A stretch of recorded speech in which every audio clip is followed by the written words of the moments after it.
కేవలం 7,999 up to 10 kgs వరకు బరువు తగ్గి అధిక బరువు నుంచి వచ్చే ప్రధాన సమస్యలను దూరం చేసుకోండి. నెక్స్ట్ ఇయర్ సంక్రాంతికి టాలీవుడ్ లో భారీ కాంపిటీషన్ ఉంది. ఇంకా పొంగల్కు 4 నెలలే టైం ఉంది కాబట్టి ఈ రష్ కామన్ అనుకోవచ్చు. కానీ 2027 సంక్రాంతికి కూడా అదే స్థాయిలో పోటీ ఉంటే ఇప్పటి నుండే ఈ డిస్కషన్ ఎందుకు అనుకుంటున్నారా? తేజ సజ్జా అప్పుడే కర్చీఫ్ రెడీ చేసేశాడు. అయితే పొంగల్ రేస్ కి తేజ సింగిల్ గా వచ్చే సీన్ లేదు కాబట్టి కాంపిటీటర్లు తెచ్చుకుంటున్నాడా? ఇండస్ట్రీలో సంక్రాంతి సీజన్ కు భారీ కాంపిటీషన్ నెలకొంటోంది.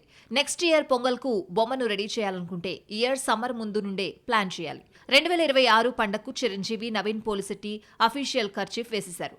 డార్లింగ్ ఇదే రేస్ కు షిఫ్ట్ కాబోతున్నాడని ఎప్పటి నుండో టాక్.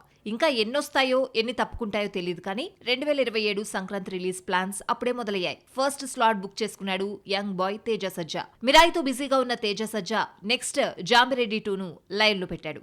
పీపుల్స్ మీడియా ఫ్యాక్టరీతో కలిసి మరోసారి వర్క్ చేయబోతున్నాడు. ప్రశాంత్ వర్మ అనౌన్స్మెంట్ కు కామెంట్ చేశాడు కానీ డైరెక్టరా కాదా అన్నది ఇంకా సస్పెన్సే. ఈ ఇద్దరు లాస్ట్ ఇయర్ సంక్రాంతికి ఒక్కరు కాదు ముగ్గురు స్టార్ హీరోలు మహేష్ బాబు, వెంకటేష్, నాగార్జునలకు గట్టి జలకిచ్చారు. ఇప్పుడు 2027 పొంగల్ ను టార్గెట్ చేస్తున్నాడు తేజ. జాంబిరెడ్డి 2 పై వచ్చే పెద్దల పండుగకు రిలీజ్ చేయబోతున్నట్లు అఫీషియల్ కన్ఫర్మేషన్ ఇచ్చేశారు మేకర్స్.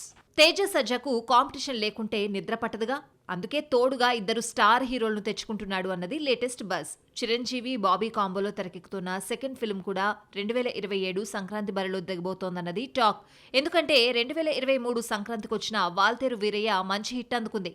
అదే బాబీ ఈ ఏడాది పండుగకు బాలయ్యతో డాకు మహారాజ్ ను పట్టుకొచ్చాడు. పొంగల్ కు పాజిటివ్ రిజల్ట్ కాసులొస్తున్న నేపథ్యంలో పై వచ్చే సంక్రాంతికి బొమ్మను దింపాలని ప్లాన్ చేస్తున్నారట కేవీఎన్ ప్రొడక్షన్. ఇదే ప్రొడక్షన్ హౌస్ నుండి వస్తున్న జననాయగన్ కూడా నెక్స్ట్ ఇయర్ పండక్కే రాబోతోంది. మరి ఇదో సెంటిమెంట్ గా తీసుకుంటున్నారన్నది ఇండస్ట్రీలో గుసగుసలు వినిపిస్తున్నాయి. ఇంకా అఫీషియల్ కన్ఫర్మేషన్ రాలేదు కానీ అట్లీ బన్నీ ప్రాజెక్ట్ కూడా 2027 పొంగల్ ఫెస్టివల్ కే బొమ్మను థియేటర్లలోకి స్టెప్ ఇన్ చేయాలన్న యోచనలో ఉంటున్నారు అన్నది వినిపిస్తోంది.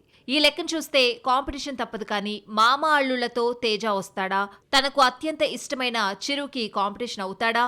2027 సంక్రాంతికి వద్దామనుకుంటున్న జాబితాలో ఇంకా ఎన్ని చేరతాయో. ఇప్పటి నుండే ఎవరెవరు కర్చీఫ్లు రెడీ చేసుకుంటున్నారు. వీటికి ఆన్సర్ తెలియాలంటే ఇంకొంచెం టైం పడుతుంది.